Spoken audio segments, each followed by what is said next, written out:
नमस्कार, एक बार फिर से आप सभी का स्वागत करता हूं गुरुकुल.com के इस चैनल में। आज के इस वीडियो में हम देखेंगे इंडिया थ्रू ए ट्रेवलर्स आई। याद रखिएगा, इंडिया थ्रू ए ट्रेवलर्स आई यानी आंखों से भारत की यात्रा, यानी अपने आंखों से, अपने किसी और के कहने पर नहीं, यानी ये अपने आंखों से जो है ना भारत की यात्रा किए हैं। और कौन किए हैं?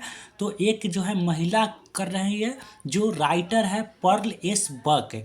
और बहुत ही बढ़िया तरीका से इसको समझ लीजिए। पहले इनके बारे में जान लेते हैं। The essay India through a traveller's eye is written by Pearl S Buck, यानी जो है India through a traveller's eye जो है लिखा गया है किसके द्वारा? तो पर्ल एस बक के द्वारा लिखा गया है। She was born in 1892 in America, यानी इनका जो जन्म हुआ था 1892 ईस्वी में हुआ था। और कहाँ? तो अमेरिका में हुआ था। याद रखिएगा, अमेरिका में हुआ था इनका जन्म, और इसलिए ये अमेरिकन राइटर भी है। याद रखिएगा। She taught in a Chinese university, वह जो है अपनी पढ़ाई जो पूरा की तो चाइनीज यूनिवर्सिटी में पढ़ाई पूरा की। और सी ऑन द नोबेल प्राइज, यानी वह नोबेल प्राइज जो है जीती थी। और वह जो है फॉर लिटरेचर के लिए, साहित्य के लिए 1938 ईस्वी में उन्होंने नोबेल प्राइज जो है ना वह जीती थी। It has been taken from my several world. याद रखिएगा, वह यह जो है ना लिया गया है इंडिया थ्रू ए ट्रेवलर्स आई, वह किससे लिया गया है? तो माई सेवरल वर्ल्ड से लिया गया है। और यह बढ़िया तरीका से इसको समझ लीजिए। तो यह तो हुआ जो है लेखिका के बारे में, जो वह लेखिका लिखी है इंडिया थ्रू ए ट्रेवलर्स आई। अब इसके समरी के तरफ चलेंगे, और समरी के तरफ चलने से पहले यह जान लीजिए कि यह जो लेसन कह क्या रहा है। तो लेसन में क्या है कि पर्ल एस बक जो है वह अमेरिकन राइटर है और अमेरिका में है। और अमेरिका में ही जो है ना भारत के एक जो है ना महिला और पुरुष रहते हैं वहीं पर, और वह इंडियन डॉक्टर के रूप में है। किसके? तो पर्ल एस बक के जो पड़ोसी डॉक्टर नहीं होता है, तो पड़ोसी डॉक्टर के रूप में है या इंडियन डॉक्टर। और उन्हीं इंडियन डॉक्टर से और डॉक्टरनी से वह जो है सुनती है, बड़ाई ज़्यादा सुनती है किसके बारे में? इंडिया के बारे में। तो उनका चाहत होता है कि मैं भी एक सम दिन जाऊंगा कहाँ? इंडिया। और इंडिया जाकर देखूंगी कि आखिर इंडिया में है क्या जो इतना बड़ाई देखने को मिलता है। तो वह वहीं एक दिन आ रही है, कहाँ? इंडिया आ रही है, और इंडिया में वह देख रही है कि वहाँ का नज़ारा क्या है। इन दिस एसे, इस निबंध में the authoress says that India had always been part of the background of my life.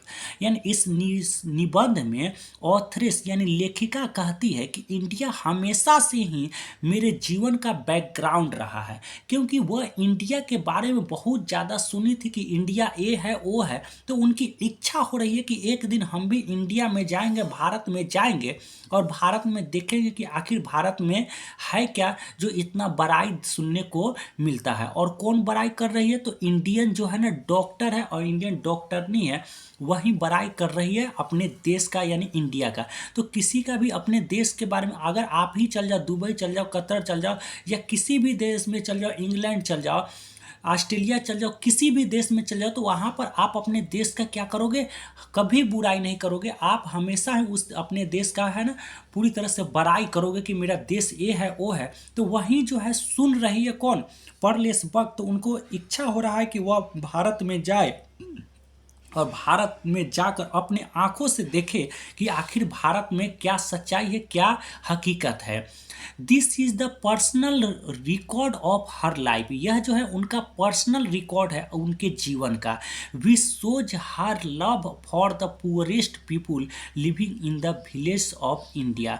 यानी कहने का अर्थ यह है कि जिसमें वह अपनी प्रेम को दिखाई है गरीब लोगों के लिए। और कहाँ के गरीब लोगों के लिए? तो भारत के गाँवों में जो गरीब लोग जो बसते हैं, उन गरीब लोगों के प्रति प्रेम को उन्होंने दिखाने का इसमें प्रयास की है। कि आखिर जो है वह जो है ना शहर में कम घूमती है, और कहाँ ज़्यादा घूमती है?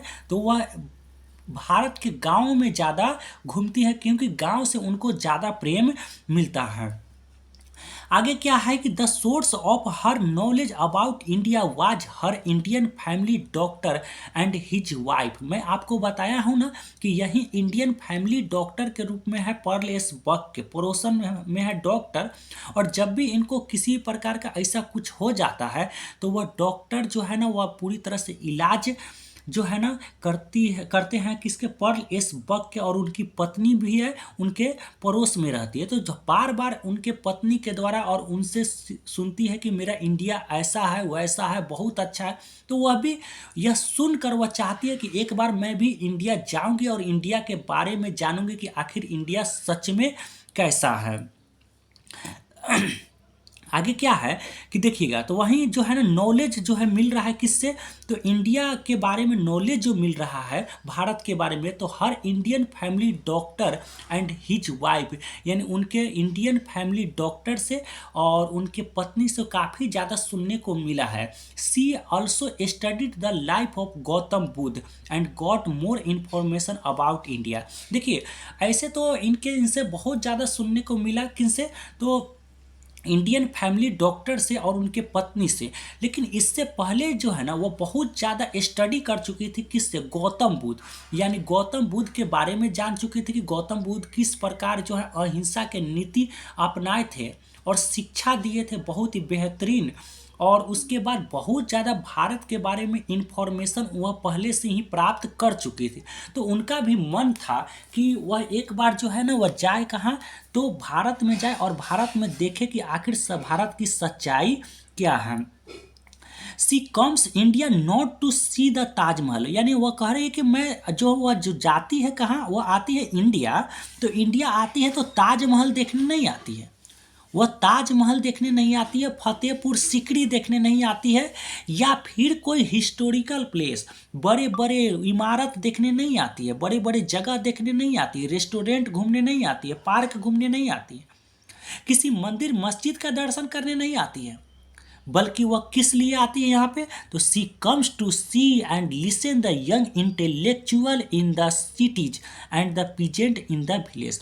वह आती है कि इस भारत में जो बुद्धिवादी, एक तरफ तो शहर में बुद्धिवादी लोग रहते हैं, यानी बहुत ज़्यादा बुद्धि वाले जो लोग रहते हैं, तो एक जो है ना वो पूरी तरह से एक तरफ जो बुद्धिवादी लोग रहते हैं और एक तरफ गरीब की स्थिति जो दयनीय है, सड़क पर रोड पर रहते किसी भी तरह से जीवन यापन करते हैं, उनके बारे में जानना चाह रही है। तो एक धनी लोगों के बारे में, एक बुद्धिवादी लोगों के बारे में, और एक जो है ना जो पूरी तरह से दयनीय स्थिति में जो जी रहे हैं, दोनों के बीच के अंतर को समझने आई है कहाँ, भारत आई है। The condition of the children in the village, यानी वो कह रही है कि जो कंडीशन जो होता है जो चिल्ड्रेन का जो गाँवों में, उनके बारे में वो बता रही है। वो कह रही the condition of the children in the village was miserable and survived, यानी कहा जा रहा है कि वो कह रहे हैं कि जो गाँव में जो बच्चे होते हैं उनकी जो स्थिति जो है वो अच्छी नहीं थी, वो गरीबी और बदहाल स्थिति में वह जी रहे थे, वह फटे पुराने कपड़े और जैसे तैसे वह कुछ जी रहे थे।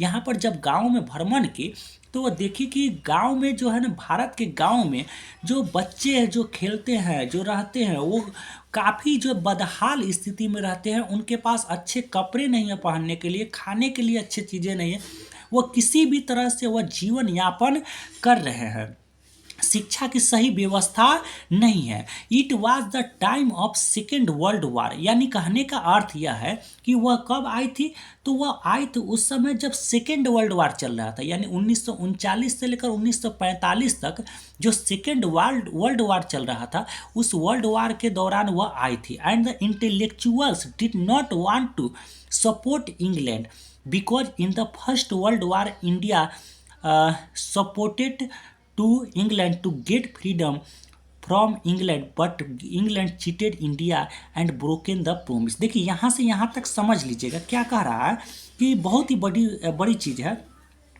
कि वह जब आई थी सेकेंड वर्ल्ड वॉर के समय, तो उस समय इंटेलेक्चुअल यानी बुद्धिवादी जो लोग थे वो सपोर्ट नहीं कर रहे थे किसको, इंग्लैंड को, यानी भारत के जो बुद्धिवादी जो लोग थे अच्छे विचार वाले जो लोग थे वो कभी भी सपोर्ट नहीं कर रहे थे किसको, तो इंग्लैंड को। कारण क्या था, क्योंकि फर्स्ट वर्ल्ड वार के समय क्या हुआ था कि वह सपोर्ट किए थे 1914 से लेकर 1918 ईस्वी तक जो चला था ना फर्स्ट वर्ल्ड वार, तो उसमें सपोर्ट किया गया था भारत के लोगों के द्वारा किसको, तो इंग्लैंड को पूरी तरह से सपोर्ट किया गया था। लेकिन इंग्लैंड ने उसे to get freedom from England, तो इंग्लैंड ने उससे कहा था कि मैं तुम 1914 से लेकर 1918 तक जो विश्व युद्ध जो चल रहा है, वह जब विश्व युद्ध खत्म हो जाएंगे तो मैं भारत को क्या कर दूंगा, आज़ाद कर दूंगा।